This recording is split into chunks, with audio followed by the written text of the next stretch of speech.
Please welcome Greg Petro, Chief Executive Officer and Founder, First Insight.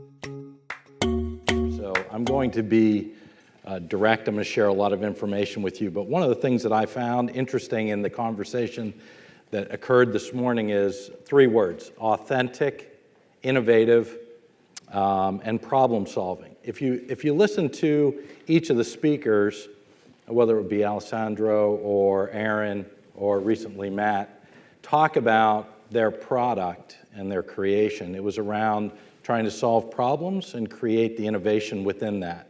I'm going to get back to that a little bit further into the presentation. Being very authentic, as we are as a brand, I'll tell you our story briefly. We have the least sexiest video of the presentations you're going to hear today, but we have the sexiest data. So that'll be interesting, I think you'll find, as we go through this discussion. So first, before I get into First Insight, let me tell you who we are and what we do. 11 years ago, I set out to solve the problem to help retailers, brands, and manufacturers understand the customer. And frankly, I don't think the market was prepared for that at the moment in time that we started it. I was listening to Aaron's story talk about how they created their company and the pitfalls of creating an organization. Well, I had come out of the retail industry. I was a merchant for many years in a number of retailers, and then a technologist, which is kind of an enigma, right? Wrapped, I would say, in an enigma. And we were trying to help brands figure out what consumers wanted in advance of them bringing products to market.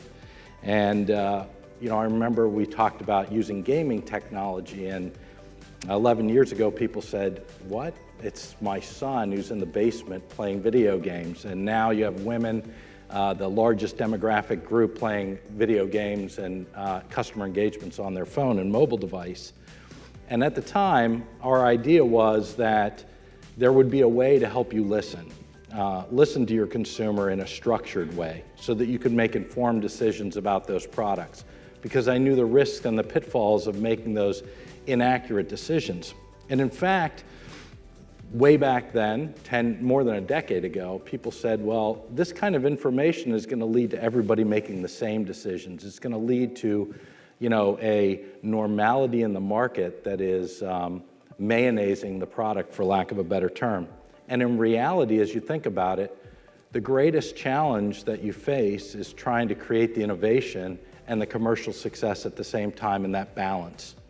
What was interesting was, and as we've seen over the last 11 years, it actually creates the opportunity for designers and merchants and the product teams to be even more creative while measuring risk. So I meet about 100 CEOs a year, and the number one question that I'm asked on an ongoing basis is, how do you help an organization figure out how to get behind a product because they know it's going to be a commercial success, yet they hedge their bets?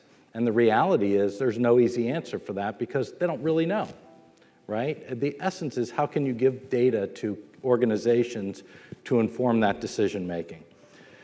Well, as time has gone on, we've actually grown quite substantial. We're in 30 countries now. First Insight is. About 8% of the global market uses us pre-market to listen to their consumers about the product designs. We collect about somewhere between 6 and 8 million data points a month on every product category you imagine. We started in fashion because it was the industry that I knew. We've grown into every product category: men's, women's, kids' shoes. You'll see some customer lists. And in the end, our job is to help serve this industry that we love, the retail industry. And frankly, it's interesting because it's grown out into now consumer products, CPG industry, and restaurants. So our viewpoint in the future is that our platform, which is a listening platform and understanding platform, that's the way we describe ourselves. We use predictive analytics and machine learning and all the stuff you hear about in artificial intelligence to provide that information to you and structure the data. But the essence of what we do is to help you understand better and provide a data stream on the things that you're creating, which are fantastic. So we start out with, your customers are actually talking. They're talking quite a bit. If you think about it, when I was in retail, we would go to the floor, we would meet with customers. But now in the social environment, it's very easy to do, actually. The challenge is you need to figure out ways to listen to them in a very structured way. The other piece in the market is, and I was just at the Telsey Advisory Group TAG conference last week presenting, personalization. You heard it about Alessandro's business, right? And we'll have to talk later because I like to race cars and vintage Grand Prix, so I like the jacket idea. But personalization is actually a huge wave that's going to hit our industry, and it has been coming for some period of time. The segmentation of the industry is happening at a much faster pace than even your technologies can provide. And the way you see that is information flow, right? And the reaction of the consumer. So I'm going to share some statistics on a study we did recently of the differences between men and women. And this will just give you a flavor of how you can leverage this information.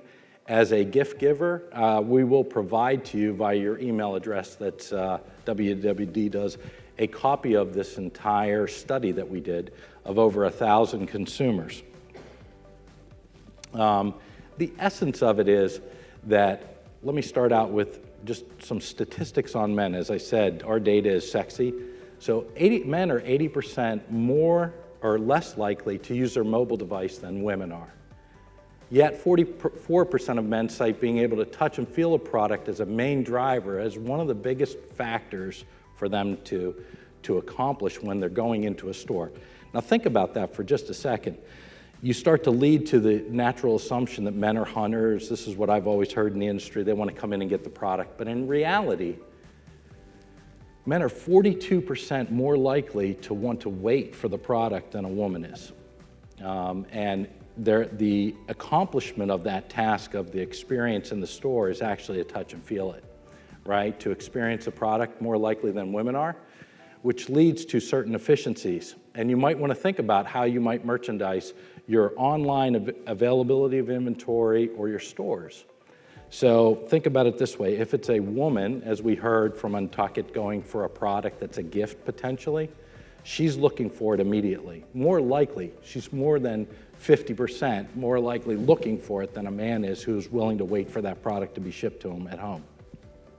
He wants to experience that piece of it. The second interesting data point that we found around this were that men are less likely to use mobile devices to search prices online, right?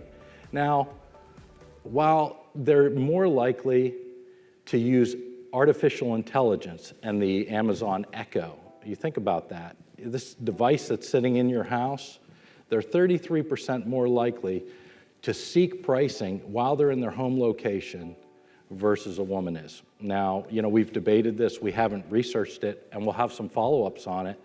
We think it might be related to privacy and how male and female approach the AI aspect of a device listening to you on an ongoing basis. But clearly there's some information related to that.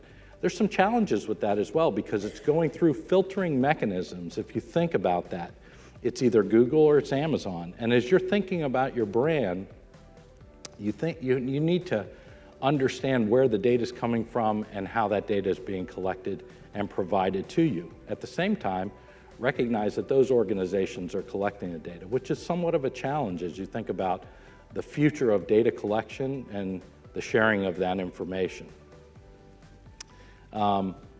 So let's take a minute and talk about the aspect that men are only half as likely as women to shop at discount locations. The reality is, and we found this in an earlier study that we can also share if you're interested, that men are 2 times more likely to pay full price for products that they appreciate and enjoy more than women are. So there's a value consciousness that's been created in our marketplace. That's not to say that you can't sell products at full price. In fact, of the 6 or 8 million, it varies by month. Let's just say 7 million products a month, or data points that we're collecting a month. Of those products, about on average, 1 in 10 has an expectation of carrying an average unit retail of its ticket price. Now that means that that item is very likely to sell out. You haven't considered creating enough inventory for it.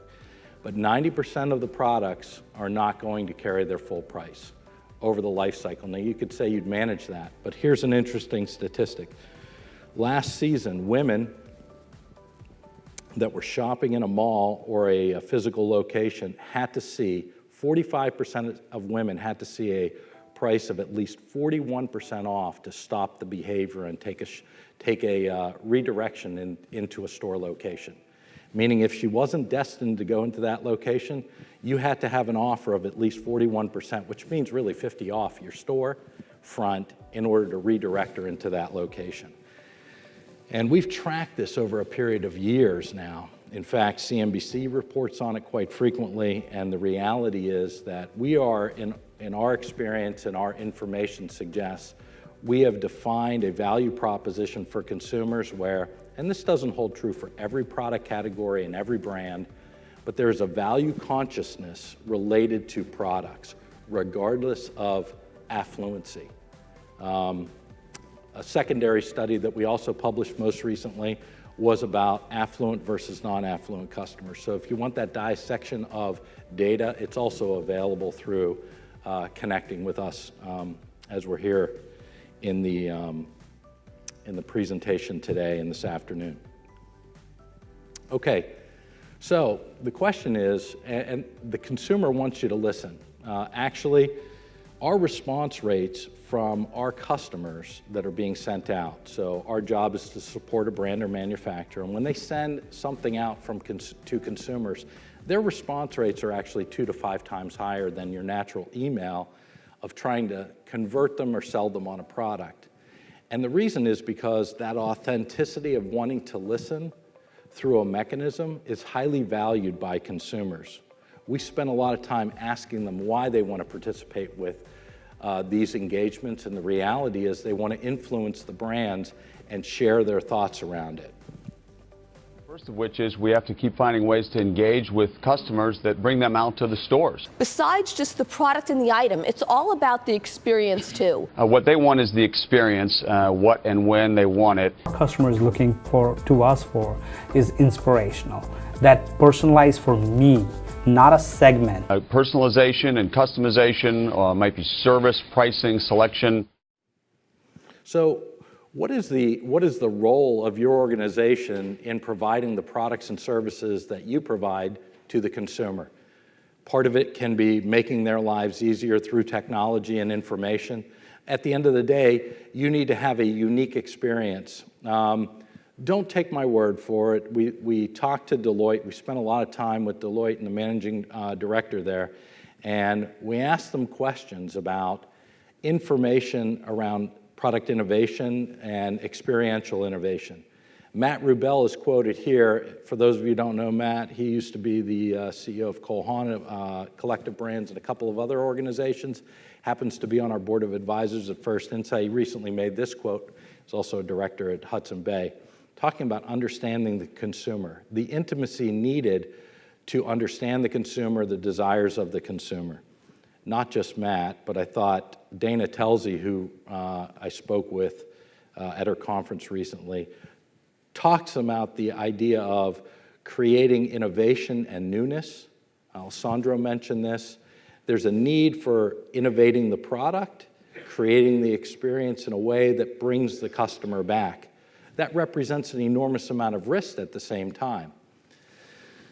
And then, so we had Deloitte share with us a study, and this is of 80 public companies, and what they did was they segmented in a typical 2x2 from a consultant's perspective of companies that are enjoying the best financial benefits, whether it be through sales and EBITDA.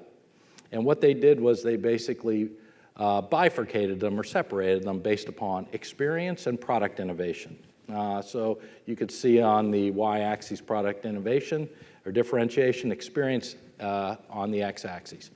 And you can see that if you have experience differentiation through your brand and in your stores and online, you can enjoy some nice benefits. Product differentiation, very critical. But marrying the two together gives you the greatest benefit. So are there ways inside your organization that you can reach out to your consumer, understand what they're looking for both in the product and the experience, and provide that to them? Because when you can do that, that's when you can explode your business, right? And that's not just true for your existing customer base, but I think in this highly competitive environment, it's an opportunity for you to gain share with your competition, many of you in the room. So I thought it was interesting. You've heard about the retail apocalypse. I viewed it this way. I write a piece on Forbes, and I called it the tale of two industries, you know, playing off Charles Dickens and the tale of two cities. The industry, in all actuality, is growing. And in reality, you have organizations that are struggling and those that are doing quite well. The ones that are doing quite well are taking the risks and creating the product innovation and stretching themselves. And you have to have that creative mantra to push the organization, while at the same time, a fiscal way of managing that risk, whatever that is. When you're able to marry those two pieces together, you have a very successful proposition to the consumer. Just to give you an idea, this is a small listing of our customer base who have leveraged the First Insight on an ongoing basis pre-market. I'm going to give you a brief case study. We used Randa because, you know, obviously they're known in the men's industry for accessories, and how they leverage the tool, and some quotes from our customers as well, so that you understand, you know, we're speaking from not just an 11-year history, but I think an authoritative point of view of doing this and helping organizations understand it. They look at their product assortment, and we provide them value scores or rankings on products. And through this, it's all done pre-market. In some cases, it's 9 months in advance. We've done it in Couture as early as 18 months in advance on sketches. But we provide an understanding from a customer viewpoint of where the ranking of the product is likely to perform. And we're trying to reduce production times. So we're taking weeks and in some cases months out of design cycles and product development cycles, which is millions of dollars, as well as increased turn and average unit retail.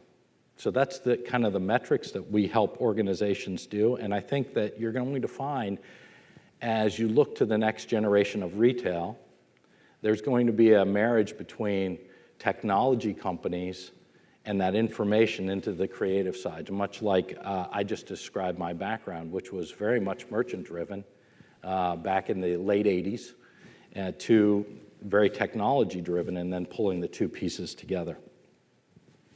So Randa says this in a quote, under traditional marketing, they would put this in 50 stores and test, try to figure out and understand how consumers are going to respond, and now they can do it in 24 or 48 hours. And these types of technologies are constantly evolving and developing. Clearly, it's an opportunity for your organization to have competitive advantages of those test and learn models. Here's a quote from another one of our customers in Vineyard Vines. So Mike out there talking about some of the things that we're able to deliver from a corporate goal perspective. So I guess the question that we sort of ask in a provocative way, and we like to start the conversation with, is what are the mechanisms that your organization has for you to listen? I found it interesting as we talk about the development of retail. I always tell organizations and myself that it's about making yourself slightly uncomfortable in order to experience new things and try to figure it out. One suggestion, just as a way of doing that, to avoid groupthink or within your organization coalescence before you know the idea is a good one, is to have everybody write down their idea before they come to a meeting with you. If you're on a topic, have them share that idea in advance, basically telling you their point of view and then engaging in the conversation, as opposed to surrounding yourself with a group of individuals who may normalize on a point of view and then, continue to reinforce that behavior. So that's what I have. I get the wrap-up signal and maybe time for a few questions. Thank you very much. Any questions? Could you talk a little bit about the role of artificial intelligence and machine learning in collecting data, and then a little bit about how you feel about some of this stuff that's been happening with Facebook, and whether you think there'll be any kind of backlash from consumers about data collection and privacy, and how that might impact some of the things the industry might do going forward? Sure. So the question is around privacy and how's that going to affect it, especially in light of, I think, Facebook and all of that current circumstances.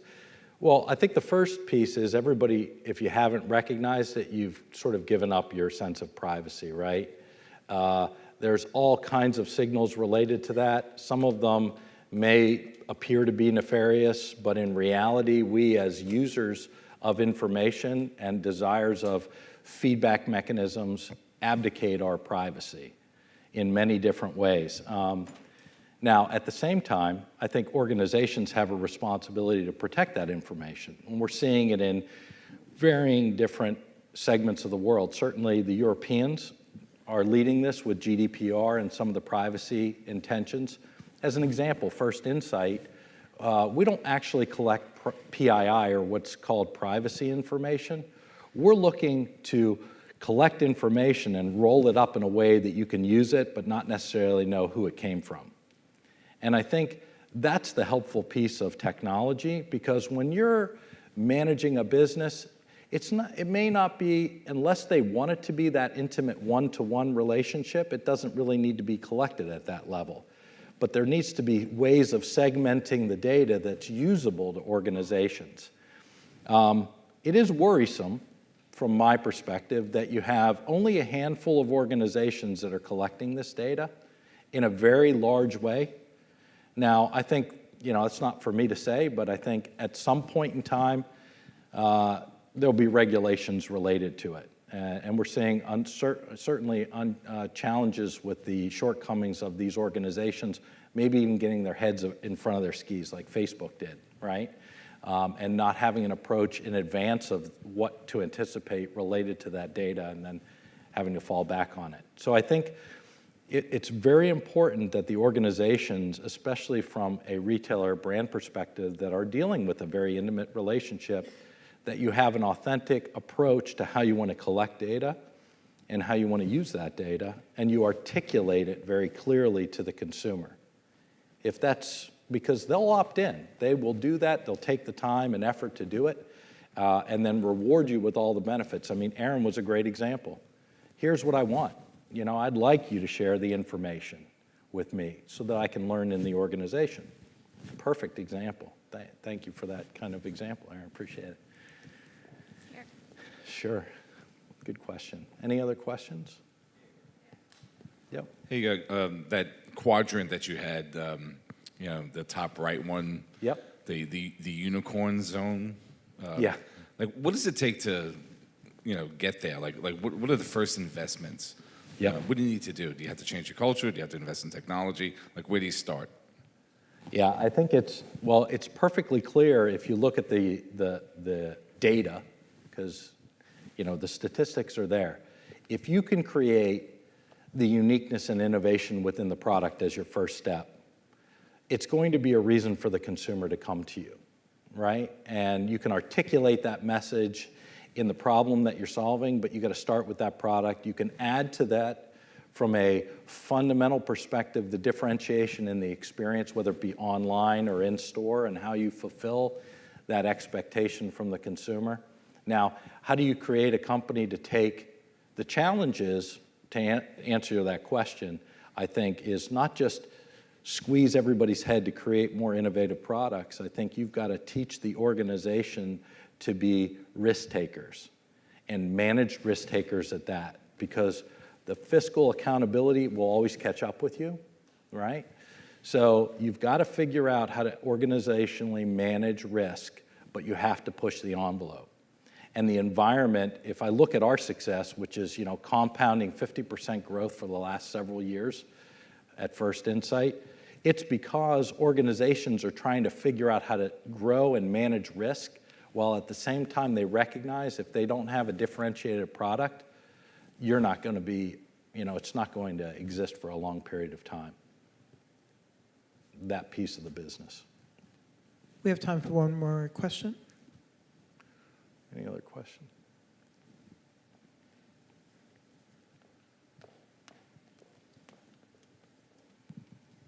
Hi, thank you for your presentation. It's actually very interesting to me because I actually am planning to attend MIT's data analytics program. I noticed that majority of your clients were like mass production, they're into mass marketing. And I was wondering how data analytics can help like a fashion. I'm sorry, I can't hear the last part of the question. How can your company Yep. help like higher end, like Carolina Herrera? Sure. Or there's so many higher end designers that Right. they're facing a lot of problems facing and meeting their consumer demands, and they're going out of business, or they end up losing 90% shares of their companies. How do we do that? Well, I think the essence is, to answer that question, the data, the information that we provide, regardless of the business model, the product set, applies, right? Whether it's couture at a maybe not couture, but the segment of the product set that you're describing to mass merchants and mass retailers. The information and the decision sets are exactly the same. To answer your question about our customer list, that's only a limited amount of our customer list. I mean, we work with hundreds of brands, so I couldn't tell you. Some are private. Obviously, they don't care to share that information, and some are public. So those are some of the public companies. But we work with every level of brand, and in reality, as we've been looking to the industry itself, we find it interesting because we've been approached by studios, TV studios, movie studios, as well as automotive and high-tech industries. And we think the applicability of the information of a listening platform and a model of understanding or responding to that information around these decision sets are nearly exactly the same. And in fact, we've been able to demonstrate it certainly in high-end brands. And a number of our customers are in Europe. About 30% of our business comes from Europe. So. Thank you so much. All right, thank you.